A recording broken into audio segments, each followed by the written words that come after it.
Hey. Oh God. Anything you want. I'm going to give it to you hot. Hot like this? You will finish me. You will kill me. I'm ready.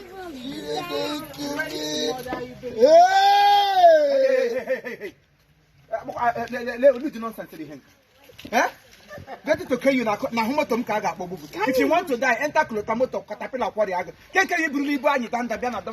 Give me a ton of who Raja She wants to let them try. Imagine. Good morning. Number then. Is it not now, Balino, good afternoon. Okay, it's true. It's late. Sit down, Namotam Chico.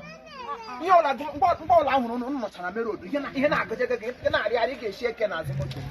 Eh? Hey! Jesus Christ. Okay, are you sure you're alive? Yes, now. No, what the heck happened? I'm alive. What quarter? English will be what I got.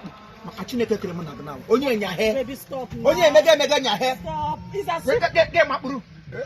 Stupid element. Are you interested? Is this one not enough for you?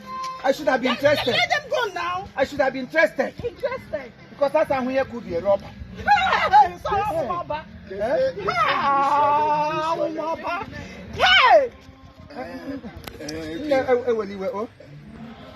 Is this natural? It's Akala, bandage, akala. 100% natural. Chineke kere go No rubber. Orisabini which is the lesson Guinness.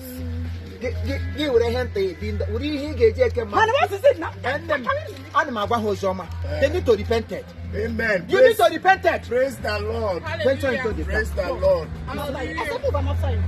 After me, God before me. After you. I am after you. See, you are facing problem. Let's go. After you. You have to see. I told you. What culture? Every time we rapport. Oh, okay, that rapport. I get my rapport. Into the car. Thank you, Honda. Take your behind sleep button. Your this thing and go. London, oh. Yes, my love. Hey, oh. No. Let's go your motor. Hey, yeah. Hey, okay, Igbo Johnson. Igbo Johnson. Excuse me. Few minutes, or can your mommy? What? What? Oh, she not. You're inside the car. Get out, please inside the car. What's the problem? Yeah,